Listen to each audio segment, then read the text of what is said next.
Karen Davis is talking about this latest step by the so-called progressive wing of the House Democrats trying to propose a transgender Bill of Rights.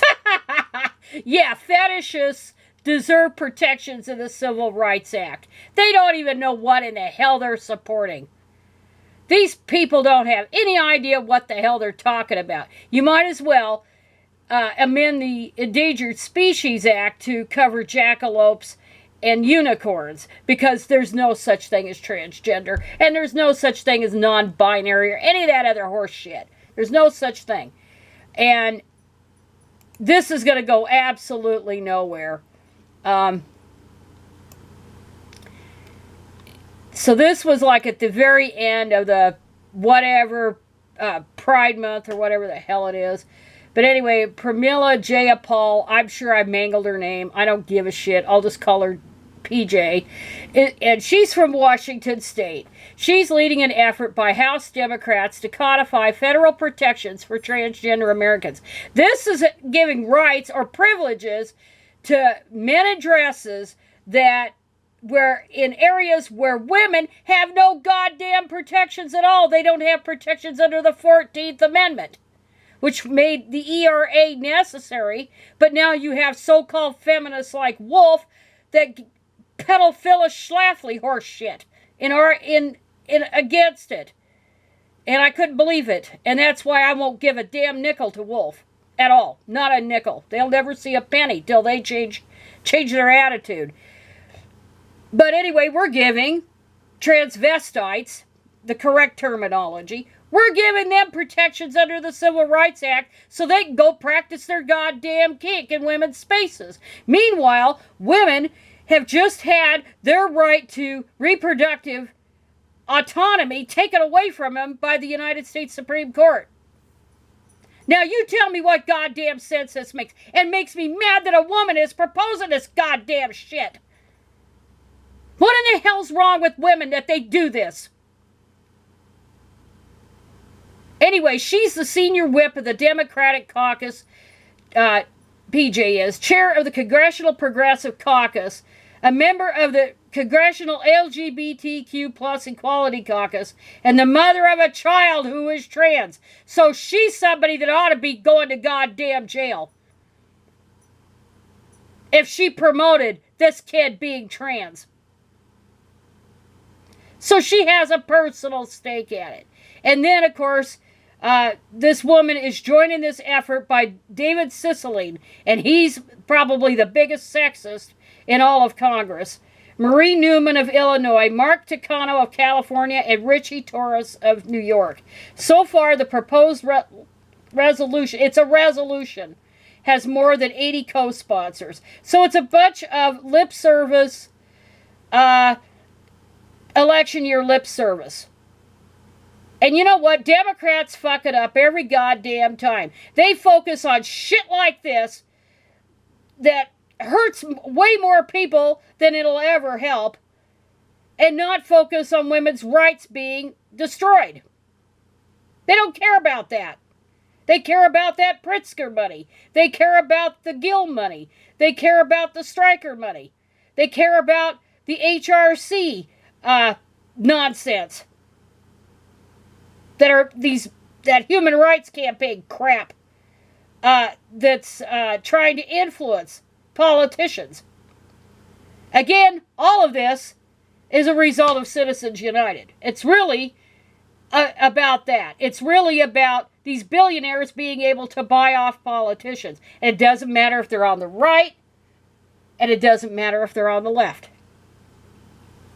They're still being bought off. And that's going to be the ruination of the country when we have just a handful of very filthy rich people dictating everything else to everybody.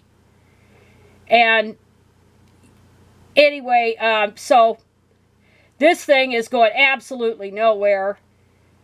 This Jayapal, or whatever the fucking name is, PJ, she was kind of like the mentor for the dipshits squad, Omar Tlaib and Ocasio-Cortez. That should tell you pretty much everything you need to know. And that was from, and I'll link this one. This is from 2019. And PJ was sworn in about the time that Trump was inaugurated.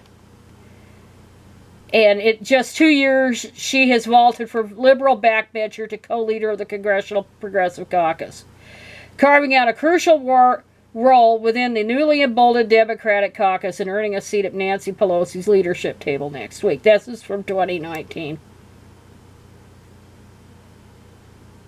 And they describe her as a minner. But she's a goddamn loser. She's a goddamn dipshit. That she would throw women under the bus because she has a kid that's supposedly trans. Oh, fuck. Oh, fuck. All this does, all these idiots do, is just help the Republicans out. And I just consider her a rat fucker like the rest of that bunch. And this is the text of the resolution. And, you know, and I talked about this about a year ago or so, about the story of the Civil Rights Act of 1964 and how women were an afterthought. They were considered a joke to be included because it was supposed to be a poison pill to kill the entire legislation. Because after all, women are stupid. They're just housewives. All they are, they have intuition. They're not rational thinkers. All this goddamn shit that was common thought back in the 60s. So they just threw that damn shit. Shut up.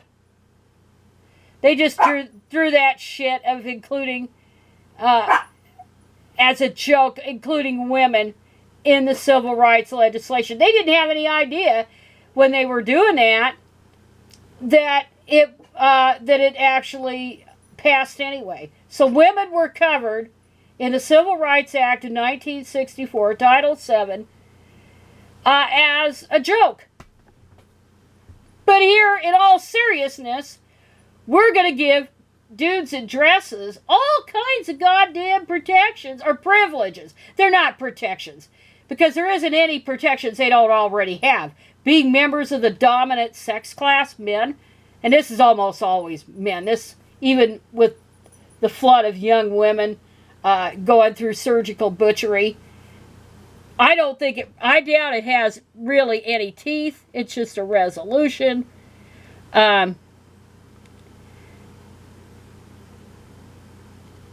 But there's no such thing as transgender or non-binary.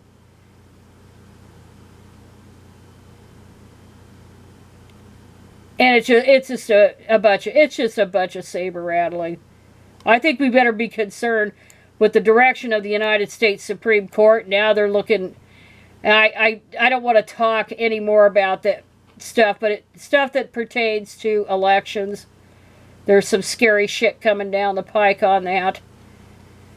And but no, it's more important to appeal to I don't know who. And make jackasses out of themselves. Which, of course, that's the Democratic Party symbol. And has been around since Andrew Jackson. And then popularized by Thomas Nast. But jackasses really works as a symbol for these dipshits. Anyway, yeah, so I'm kind of rambling around here. PJ was born in India, and then she immigrated to the U.S. in 1982 to attend college. She earned a B.A. from Georgetown and an MBA from Kellogg School of Management at Northwestern. So elite, fairly elite colleges. She worked for Payne Weber as a financial analyst. At Payne Weber, she began to work on development projects from Chicago to Thailand. Later, she briefly worked in sales and marketing for a medical company before moving into the public sector. She failed. She wasn't worth a shit selling. And I'll tell you what, nobody's buying what she's selling now, what she's trying to sell. So anyway, that is it.